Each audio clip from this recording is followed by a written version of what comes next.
Hi there, welcome to the Dietary Restriction Kitchen. I'm Nat Ryan. Nothing says a quick and easy meal like pasta. But sometimes we get burned out with a kind of red sauce for pasta. But sometimes it's great to go back to the classics. And so today we're going to go back to a classic pasta sauce that you can put over any kind of pasta that you want. And that is a red wine marinara. We're going to add some basil to ours. So it's a basil red wine marinara. And it's absolutely delicious and smells wonderful in the house as you're simmering it on the stove. And you can be simmering it on the stove, cooking your pasta in another pot. And while that's doing that, you make up a quick little green salad and maybe have some rolls, gluten-free if you have to be gluten-free, or maybe you made the gluten-free drop biscuits, right, that are here, right here at Dietary Restriction Kitchen as well, the recipe for that. Maybe up there, or down below. So anyways, for the drop biscuits, and make a full meal and a wonderful meal, very easy. We're not going to do the whole meal right now because actually it's not dinner time for me. It is like, what time is it? It is like 4:30 in the morning on a Saturday morning, but this is the time I can have in my kitchen to myself. So we're going to make up the marinara sauce. I'm going to show it to you on pasta, but you can see. Okay, so the first thing we're going to do to get ready for the marinara is to get a 1 clove of garlic ready. Now, instead of fresh garlic, you could use some dry garlic as well, dry garlic powder or something, or garlic salt even. So, but I'm just going to peel out that. Come on. See that? Yeah. So a lot of the time I use dry on when I'm cooking on for Dietary Restriction Kitchen because it's so easy, right? So now we've got that. So what I'm going to do, because I want it to be very fine, you could mince it, like really mince it. But I've got one of these contraptions here. So what I'm going to do is stick it in here, and I'm going to squeeze the bejeebers out of it. Okay, in this thing. Oh, Lord. It's a little bit big to get in there. Let's see if we can do this. Okay, yeah. So here it comes, right? So, and you may be wondering why I have this little bit of parchment paper here. Oh, come on. There we go. So as you can see, squishes out the side, right? At the end. And then there. So there's my, very minced garlic. So I want it to be very, very small. So that's why I did it that way. And so, yeah, but you can finely chop your garlic as well. You can also chop onion for this recipe. I generally don't because I don't really love bits of onion in it, no matter how finely chopped it is. So I leave the onion out of this one. But there's your garlic. Then we're going to get started. Okay, for the red wine marinara with the basil in it, we're going to need a big skillet. So I'm using a cast iron skillet. Need that. We're going to need, of course, red wine. Now, I've got some this way. It's in a can. I know, isn't that crazy? I found it at the liquor store here in Canada, and it comes like a 4-pack of these. So great for cooking. I don't really drink, but I do like to use wine occasionally for cooking, so this is great. So one off, and that's a cup of red wine, and that works great. You could use fancy red wine if you want to, but holy cow, it doesn't really, I think for cooking it's not necessary. So isn't that cool? So it's 1 cup, and it's in this, so that's great. And we're going to need some crushed tomatoes. So I've got a big can of crushed tomatoes, so there we go. I've already got the top open, so I've got to be careful here. And we're going to need some olive oil, right? Some olive oil. And we're going to need that crushed garlic that I did, right? So, or finely minced. If you want to add some onion, finely diced, then you go ahead. I'm not going to for mine. We've got some oregano and salt and pepper in there, so just a little bit of that. So I got it ready to go. And I've got some basil this way. Now, I was looking for fresh basil at the store, just, leaf. Couldn't find any, but I did find this, so we're going to give it a try. and we're going to, like, you can squeeze it right out. That's like kind of cool. So we're going to try that and use it for that. So let's get on it right now, because it's going to go fast with this really quick.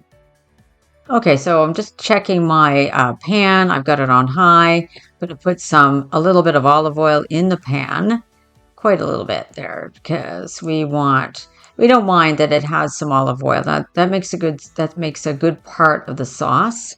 So having the olive oil, okay. I just stepped away for a moment there, and now it's nice and heated up. We're going to put that garlic in there, that crushed garlic that we did earlier. So putting that in. Get rid of that piece of parchment paper. Now I'm just going to it's kind of stuck together. So using my spoon to kind of break it up into the olive oil. Okay. And the next thing I'm going to do is add the tomatoes. So crushed tomatoes go in. Okay. So they're all really, I'd say crushed. You could use just diced tomatoes, but then it's going to be pretty chunky. It depends on how chunky you want it. Or you could use half and half. Crushed tomatoes and diced tomatoes. That's another option as well. And after that, you're going to put in your red wine. I know it's kind of funny that it's in a can. So it makes, in one of those cans, I should say, it doesn't make it, but in the can, it's a full cup of red wine. So that's going to go in. Now, this is a bit tricky to, okay, I took it off off the video, but it was me just trying to get that mixed in. I actually used my whisk for a while as well. Surprise, surprise. If you've been watching my videos, you know that I love to use a whisk. So I'm just going to make sure that we got some olive oil sort of hanging on the edge there. So just to bring that into the center of the pan with the rest of the sauce, it starts to bubble. And we're going to add the oregano, some salt and pepper. So just put that together, put that in. Okay, and just a little spoon here. And there's that basil. That was that squeeze sort of, I'm not say bottle, but squeeze tube of basil. So we're going to put that in there, a good amount. And then, I don't know if that's enough. Oh, no, here, one more squirt. There we go. Put a little bit more in. And we're going to mix that all in together. So I've just moved something there because I didn't want it to get spattered with it. But we are going to, so we got the sauce nicely simmering, and now we've got a pot of water boiling, and so now I'm going to put the pasta in. So that I'm going to have with some of the sauce. I mean, obviously, I'm just making a little bit of pasta. Okay, so let's see how we did. Okay, there we go. I've got it served over that rice and quinoa gluten-free pasta. So there you go. You can put, I don't know if you've ever tried this stuff, if you want a little cheesiness on top. I don't know if you've ever tried that. And just take like a half a teaspoon and sprinkle that over the top of your pasta a little bit if you want. See, I still have some there. It'll give you a little bit of a cheesy taste. And if you really like basil, you could give it a squirt, right? So I'm just going to actually put it on the side a little bit. Just give a little squirt on the side here. There. Just, do I want it on the top? I'm not even sure. And I'm going to take this spoon because I have it right here. So there, I put my little blob of basil there. So let's give this a try, hey? So. Mmm.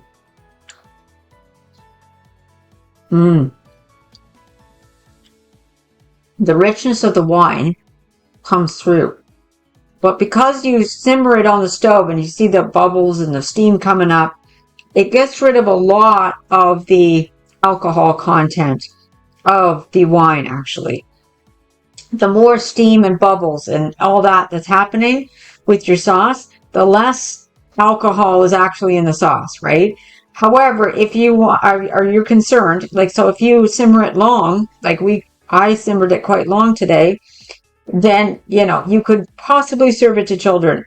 If you're concerned about it, though, I would say just make this for the grown-ups, right? If it's just for you, and you could do it with meatballs, beautiful meatballs in marinara. It could be a basis for doing something like kind of a pseudo chicken cacciatore or something like that as well.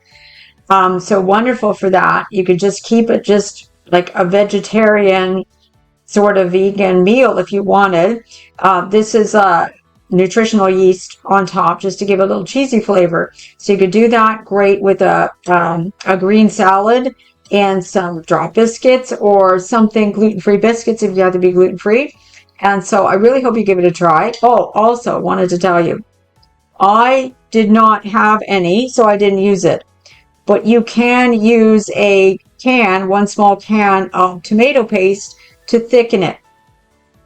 So if you've got the tomato paste, to chop that into it, then you don't need to simmer it as long. Of course, in that case, the alcohol content will stay higher because you haven't simmered it as long. So just a note, but you can make a really quick dinner for 2 adults, easily for 2 adults, and have some sauce left over, definitely, for 2 adults in, 10 minutes probably, and the time to cook your pasta. So if you think about 15 minutes for everything, pop all the ingredients into a pan, get your marinara sauce going, boil up your water for your pasta, get that going, and make your green salad, and get out your rolls or biscuits or something.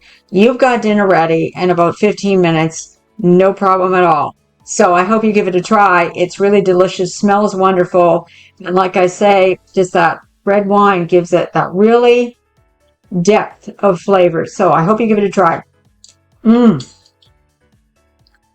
Thanks for stopping by today and joining me here at the Dietary Restriction Kitchen. See you next time. Happy cooking. Bye for now.